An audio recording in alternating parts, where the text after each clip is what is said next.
이번 사연은 염치 없는 시모가 멍하게 앉아 허공만 바라보고 있는 모습을 보고 속 시원했다는 며느님의 사연인데요. 멍청한 것들은 자기 욕심에 채워지지 않으면 미쳐버리나 보네요. 함께 보시겠습니다. 사연 시작 전에 좋아요, 구독 부탁드리겠습니다. 채널에 큰 힘이 됩니다. 안녕하세요. 결혼 5년차 주부입니다. 아들 둘 키우면서 겨우겨우 살아가고 있는데 시댁이 도와주지를 않네요. 방해만 하고요. 고민하다가 최근에 남편이랑 결단을 내리고 끊어냈습니다. 저희가 너무한 건 아닌가 싶어 이렇게 글 올립니다. 저희 시댁은 아들네 피 빨아먹는 모기 같아요. 결혼할 때는 보태준 거 하나 없으면서 시아버지가 아프다는 이유로 매달 70만 원씩 꼬박꼬박 생활비를 가져가고 있기 때문입니다. 시댁은 원래 건설업을 했었는데 시아버지가 뇌경색으로 쓰러지는 바람에 건물 몇 개만 가지고 나머지는 다 처분했다고 하더라고요. 그때가 저희 남편 25살 때쯤이었는데 상황이 안 좋게 되니까 시어머니는 위에 있는 누나들은 다 놔두고 남편에게만 생활비를 달라고 했다고 합니다.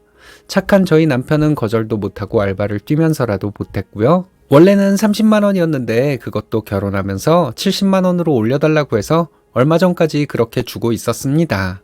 너무 많은 금액이긴 한데 제가 처음 인사를 드리러 갔을 때부터 자기 아들은 효자라서 이런 돈 쓰는 걸 아까워하지 않는다면서 결혼하면 더 받을 거라고 못을 박아 말하더군요. 원래 제 성격 같았으면 절대 허락을 안 했을 텐데 남편이 결혼하더니 돈 때문에 천륜을 무시하는 사람처럼 비춰지는 것도 싫고 시어머니도 이걸로 꼬투리를 잡으려는 것 같아서 그냥 그렇게 드리자고 했죠. 솔직히 시댁에서 집이라도 해줬으면 몰라도 아무것도 받은 게 없는데 매달 생돈을 날려야 하니까 속이 쓰리긴 합니다. 남편은 그럼 돈을 잘 버냐? 그건 아니에요. 까놓고 말하면 제가 1.5배는 벌 겁니다. 남편은 건설 중소기업 다니고 있고 저는 은행에서 일을 하고 있어서 페이가 세거든요. 지금 저희 사는 집이 전세 1억 5천인데 이것도 친정에서 8천만 원 정도 도와줘서 들어간 거고 시댁에서 해준 건 아무것도 없습니다. 저희 친정도 사정이 좋은 건 아니거든요. 근데 그래도 딸이 결혼한다고 하니까 인생에 한 번뿐인 순간에 힘있게 출발했으면 하는 바람에 빚을 내서라도 해주신 겁니다. 그걸 보고도 시댁에서는 아무 말도 없었고요. 미안하다는 말이라도 했으면 이렇게 억하심정이 생기지는 않았을 텐데 그것도 아니었으니 참 뻔뻔하다는 생각이 듭니다. 조금만 생각을 해보면 시어머니가 저희 부모님의 돈을 받아 챙기고 있다는 게 되잖아요. 저희 시어머니는 전혀 미안한 기색이 없었습니다.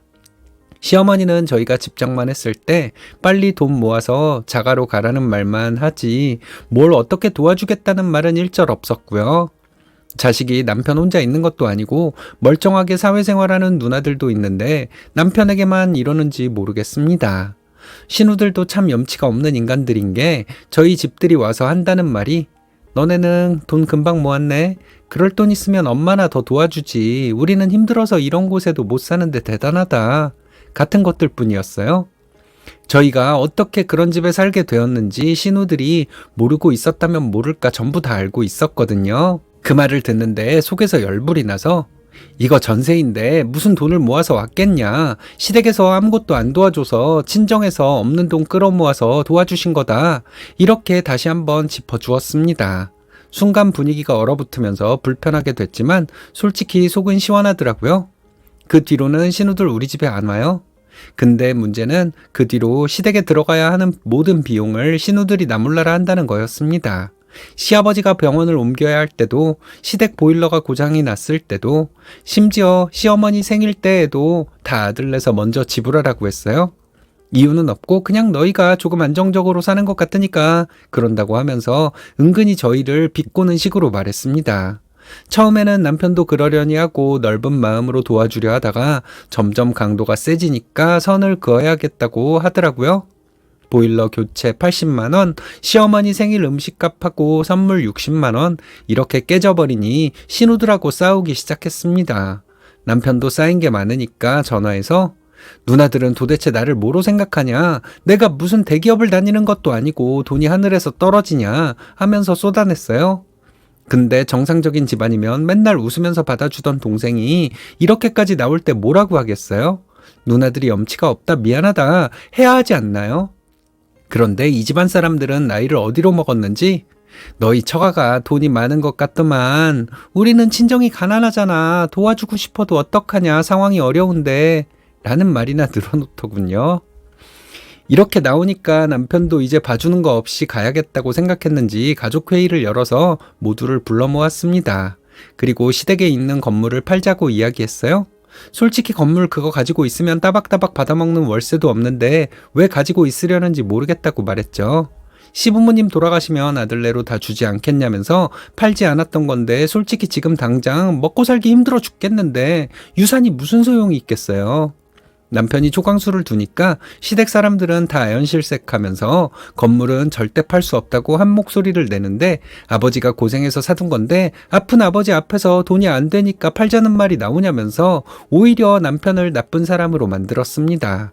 시어머니도 아들 애써서 키워놓으니까 이제 부모 뒤통수나 치려고 한다고 나오지도 않는 눈물을 짜내고 있고 가만히 앉아있던 저에게도 불똥이 튀어서 옆에서 내조를 잘했으면 이런 일이 없지 않겠냐고 하더라고요. 제가 지금까지 시댁 챙겨가면서 아득바득 살아온 거는 내조 아니고 뭐였을까요? 저도 그날은 참고 싶지 않아서 그러면 지금까지 드렸던 70만 원은 뭐 하늘에서 떨어진 돈인 줄 아냐고 우리도 아들 키우면서 그렇게 대주는 거 힘든데 신우들은 도대체 뭘 하다가 지금 우리한테 이 난리를 치시냐고 해버렸습니다. 시어머니는 우리 아들을 지금까지 어떻게 키웠는데 어디서 굴러 들어온 게 저런 말을 하냐면서 저에게 손까지 올리려고 했어요. 저는 이런 모습에 너무 질려버려서 뿌리치고 남편하고 일어나서 차 타고 와버렸네요. 그러고 집에 오는 길이 얼마나 허탈하던지 저한테 그동안 챙겨줘서 고맙다고 한마디만 해주면 이런 일도 안 일어날 텐데 어른이 어른답지 못하다고 느껴졌습니다. 결국 저희는 그날 시댁에서도 건물에 묶여있는 돈을 빼낼 수가 없다고 하니까 저희도 전셋집을 전전하지 말고 그냥 대출 왕창 받아서 사버리자고 결단을 내립니다. 친정에서 받은 돈도 다 돌려주고 이제 우리는 이자나 빠듯하게 갚으면서 살아가는 사람들이니까 더 이상 돈 달라고 못하게 해버리자고요.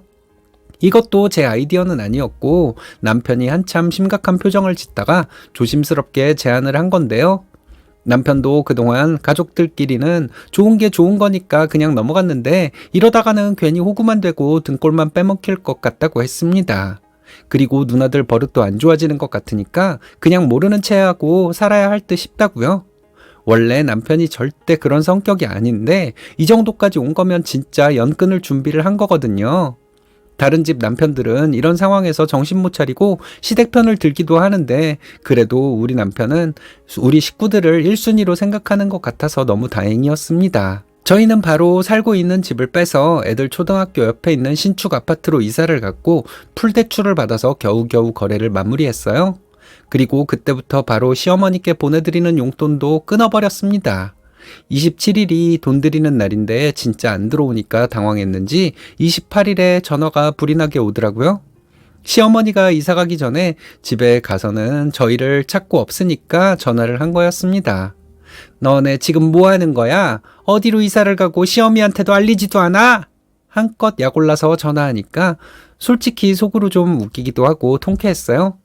근데 티내면 안 되니까 최대한 죄송한 척하면서 이사를 하였는데 너무 죄송하다고 하면서 새로운 아파트로 오시라고 했습니다.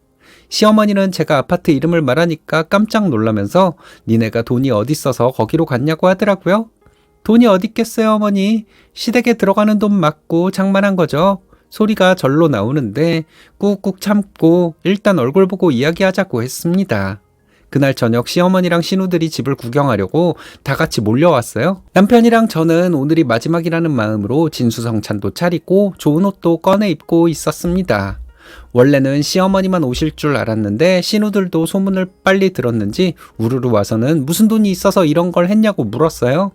남편은 돈은 무슨 돈이냐면서 대출받아서 했다고 웃으면서 말했고 신우들은 돈도 없는 것들이 무슨 대출을 이렇게까지 받냐고 이자만 갚다가 끝날 수도 있겠다고 했습니다. 그러니까 남편이 정색하면서 이자만 갚아도 시간이 지나면 우리 집이 되는 거 아니야? 그동안에는 내 피 같은 돈 다 날렸는데 이제는 아닌 거잖아? 라고 말했고 시어머니는 그제야 분위기를 읽었는지 지금 무슨 소리를 하는 거냐고 하더라고요. 그러면서 저를 보고는 네가 분탕질해서 우리 아들이 지금 이렇게 된 거 아니냐면서 삿대질하면서 소리를 질렀습니다. 참나, 아들한테는 한마디도 못하면서 저한테만 난리를 치는 게 진짜.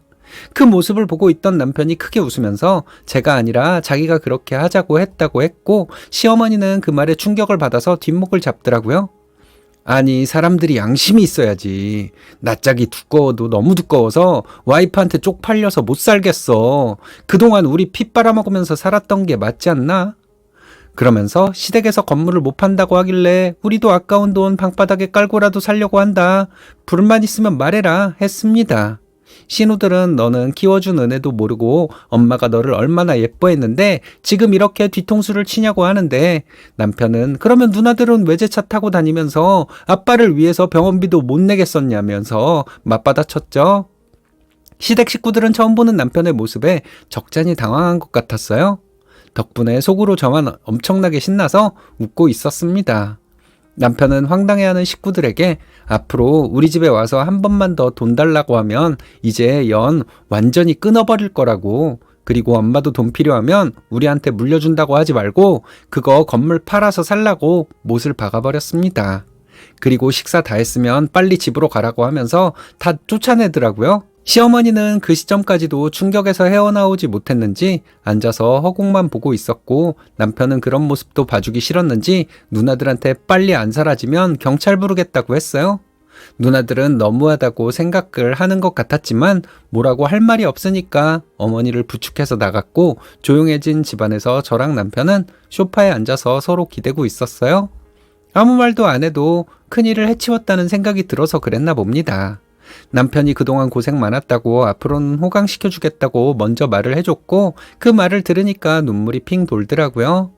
그날 저희는 시원하게 캔맥주 한잔하면서 밤새 도란도란 이야기를 나눴습니다. 시댁을 부양하느라고 힘들긴 했지만 이 과정을 통해서 남편의 진면목을 본 것 같기도 해서 한편으로는 좋았어요. 시댁에서는 아직 아무 말도 안 하고 있긴 하는데 아마 배가 꽤나 아플 겁니다. 여러분들이 보시기에는 저희 시댁 큰 코 좀 다칠만 했죠? 저랑 남편은 다음 주부터 시댁 건물이 빨리 팔릴 수 있도록 공인중개사를 찾아가 보려고 해요. 앞으로 또 문제가 생기면 저희는 할 말하고 살려고 합니다. 저희 부부가 잘 싸워서 이길 수 있도록 응원 부탁드립니다. 주면 더 바라고 주다 말면 서운해하고, 사람 심리가 이런 걸까요? 이런 게 자연스러운 인간의 심리라 해도 생각을 조금만 해보면 절제가 가능할 것 같은데 그게 안 되는 사람들이 너무 많은 것 같습니다. 미친 것들이랑 부대끼고 살기 힘들잖아요. 결단 잘 내리신 것 같은데 여러분들의 생각은 어떤가요?